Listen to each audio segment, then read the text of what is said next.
Nah, Ishak dan Ismail. Ismail nggak ada jadi nabi, yang jadi nabi semua dari kalangan Ishak. Tapi beda. Apa bedanya? Kalangan Ishak jadi nabi, tapi bukan untuk seluruh manusia. Semua dari kalangan Ishak, mulai daripada Yakub, lalu kemudian Yusuf, lalu kemudian lanjut lagi ke bawah sampai Musa, sampai Isa Al-Masih, semuanya Allah katakan kalian cuma diutus untuk Bani Israel, gak lebih, bukan untuk manusia. Maka Anda tidak pernah akan menemukan kata-kata Musa atau kata-kata Isa, ya ayuhan nas, gak mungkin, gak ada, karena mereka bukan diutus untuk manusia. Paham sampai di sini? Mereka diutus untuk siapa? Maka Musa dalam Al-Quran selalu bilang, ya Bani Israel. Isa selalu berkata, ya qaumi, wahai kaumku, wahai Bani Israel. Mereka nggak pernah bilang, ya ayuhan nas, nggak ada.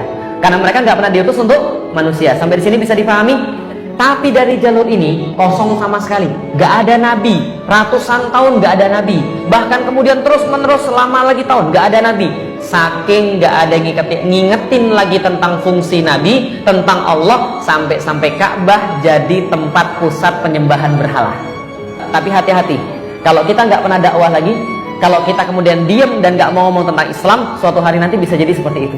Kalau kita nggak dakwah, anak-anak kita nggak tersentuh dakwah, kita nggak peduli sama sekali tentang generasi muda, ada masanya kasusnya kayak Ka'bah. Tempat penyembahan terhadap Allah Subhanahu wa Ta'ala tiba-tiba berubah jadi tempat penyembahan berhala. Kenapa? Gara-gara nggak ada nabi. Itu kondisi Mekah ketika dibiarkan nggak ada dakwah. Tapi memang itu sudah qadarullah. Allah kemudian tidak menurunkan dari Ismail untuk mempersiapkan satu orang istimewa.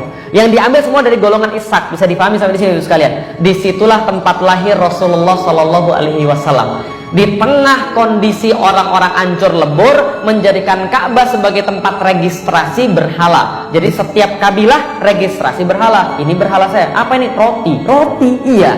Tapi ini apa? Tuhan. Tuhanmu roti. Iya, saya baru buat kemarin. Kemudian itu apa? Registrasi depan Ka'bah. Di dalam Ka'bah itu lebih 300 berhala, dan setiap tahun mereka kemudian tawafin berhala-berhala mereka, dan mereka bukan menyembah pada Allah Subhanahu wa Ta'ala. Di situ Rasulullah Shallallahu Alaihi Wasallam berdakwah selama 13 tahun.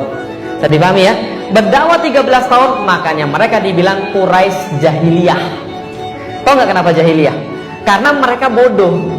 Karena mereka itu kemudian mikirnya aneh. Coba bayangin, roti buat sendiri sesembahan. Kalau lapar Tuhannya dimakan. Paham sekalian? Jahil nggak kira-kira? Jahil, makanya aneh. Diturunkan Rasulullah Shallallahu Alaihi Wasallam berdakwah 13 tahun di sana, hasilnya ditolak mentah-mentah, hancur lebur. Kenapa ditolak? Bukan karena Rasul nggak pintar, bukan karena Rasul nggak baik, bukan karena Rasul nggak bagus lisannya. Jadi kalau ibu-ibu sekarang berdakwah, banyak orang nggak suka, biasa. Coba kita dibanding Rasul, kira-kira ada bandingannya atau tidak? Nggak ada. Tapi Rasul dilempari kotoran, Rasul dicekik lehernya karena dakwah, Rasul dimaki padahal nasabnya paling bagus, akhlaknya paling bagus, tapi dimaki orang. Felix Yao siapa? Ibu-ibu siapa? Kalau Rasul digituin, lantas kalau kita mau dakwah nggak digituin, lantas kita siapa?